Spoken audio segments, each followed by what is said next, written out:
Are you looking for a bike rack that'll hold 2 eMTBs? Well, this is the Yakima Stage 2. I'm going to show you why this is the rack that I use whenever I take my bikes out to the trails. So let's get into it. Before I got the Yakima Stage 2, I had a different rack that would hold 2 bikes. Yeah, but it would have that hook that went across the bar right here. And what I noticed is that it started to scuff the paint and just make it hazy. I didn't like that. So Yakima reached out and they said, hey, would you be interested in reviewing this rack? And I'm like, yeah, especially when I saw that it has a strong arm that connects to the front tire. Now, before I jump too far ahead, let's talk about the basics. The Stage 2 rack is available in 2 sizes, 1¼ inch receivers and 2-inch hitch receivers. It's also available in 2 colorways. Right here is the Vapor, and it also comes in an Anthracite. Only the Vapor color comes in a 2-inch receiver. It is road tested and approved for 2 bikes up to 70 pounds each. It is RV tested and approved for 2 bikes at 60 pounds. And if you're going to go off-roading with this rack, it is rated up to 42 pounds per bike. This rack is 40.5 inches in length, 65.25 inches in width, and 16 inches in height. Installing this rack is relatively easy. You're just going to slide the rack into your hitch and you're going to line up the hole. Once the hole is lined up, we're just going to insert the pin into the hole. To tighten the rack, we're just going to start spinning it until it freezes. Now this is your anti-wobble part of the rack. And once you get it just nice and tight, that's where you want it to be. Now it has this lock right here. This rack comes with 2 duplicate keys. You put in the key, you turn it, and now this spins and no one can unhook your rack from the car. Once you have it connected to the car, well, there's this lever right here. You're going to lift it up. It releases the rack, and this allows you to put it in loading position. If you can see, these are tiered, so this is lower than this one. This rack just kind of lifts up as it goes further back, and with that helps prevent, like, if you have like a seriously like steep driveway or something like that, or if you're going onto a rough road, well, it's not, you get more clearance from here. Plus it also staggers the bikes to give them more clearance while they're on the rack. This cradle area will hold tires that are 3.25 inches in width. Do you have a fat tire bike that you'd rather put on the back here? Well, they have a fat tire kit that will give you up to 5 inches in width. This bike rack fits up to 29-inch wheel sizes and accommodates a wheelbase of up to 52 inches. Now, I think that we can all agree that e-bikes are heavy. Even my eMTBs weigh 58 pounds. And after a day of riding, well, you're going to be kind of tired, and getting these up on the bike rack might be a little bit hard. Actually, even taking them down from the bike rack might be a little bit hard. So I opted for this ramp up. It's $89. You can get it as an addition to the Stage 2. And when it's folded up, it's just a little bit over 38 inches. It has these 2 metal knobs right here. And what you're going to do is you're going to pull those out. Well, you just spin them off. And then you can extend this ramp to 65 inches, which is longer than normally any other ramp, making it super easy for you to load a bike onto the ramp.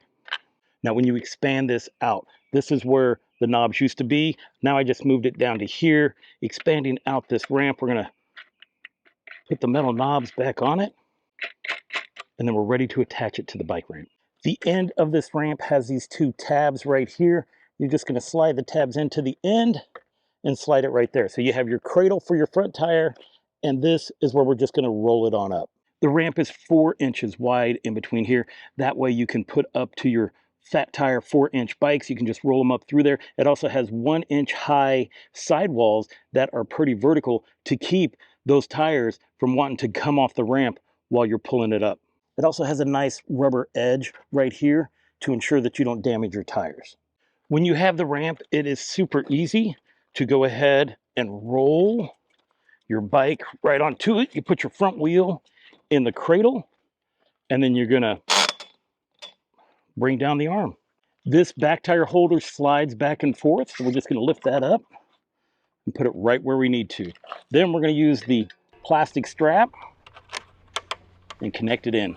having this kind of connector arm to secure the bike, you want to ensure that you don't have a bike with a front fender on it, because you want this arm part over over the hump of the tire.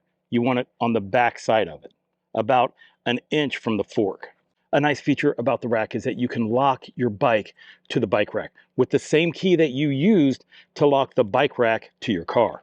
You're just going to pull this out, wrap it around your fork, and put it in right there. Then you just use the same key, turn it, and it's not going anywhere. Right here is a mounting point where you can go ahead and use your own chain and your own locks to add further security to your bike. This bike ramp is super sturdy. I mean, it's heavy, it's extremely well built, and this ramp makes it super easy for us to just put the bike onto this rack. So I am hoping that you can see how easy this is for me to load up my eMTBs for a good day out on the trail.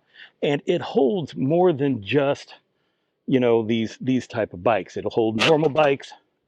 It'll hold, most fat tire ones. If you get the fat tire kit for the front cradle, if you have a super fat tire bike, it'll hold, kid bikes, because you have all that 52 inches expansion. Well, the bike can be up to 52 inches configured for it to hook. And it definitely makes your bike secure.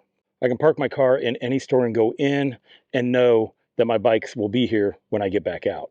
Let me go ahead and show you that, oh wow, I need to get back into the back trunk.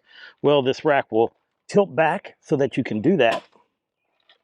You just bring them back, and they're just gonna sit there, and then you can go ahead and have access to your rear hatch. To put it back up, you're just gonna grab this handle down below. Now, it's not gonna be easy.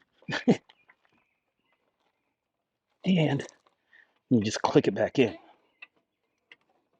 And there you go. I want to point out this feature. Like when I first started looking for racks, I bought one and it had this kind that hooked to the front tire. Well, this part right here used to rub up against the fork, causing damage to it. And that's one of the reasons that I didn't like the rack.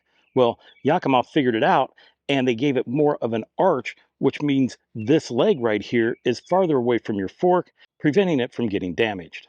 I have used this rack multiple times as I've taken these bikes out for mountain biking adventures. Having the ability and security to lock them up, well, that's just a huge bonus in itself. The bike rack itself is $799, and it is built extremely, extremely well. So you are definitely getting quality for the price. Go ahead and add that $89 rack, the bike ramp for this bike, and it's going to be like the easiest way to get your bikes transported that I can think of so far, especially if you don't want to have to kind of like struggle to get these bikes onto the rack. Now, if you're interested in this bike rack, well, I'm going to go ahead and put the links down in the description below. That'll be for the rack and also the ramp. If I have any discount codes, they'll also be down in the links below. Well, that's it. I want to thank you for watching. Now you know why this is my #1 bike rack whenever I'm transporting two bikes, well, especially eMTBs, to go off to the trails. So I want to thank you for watching. And until I see you again, enjoy the ride.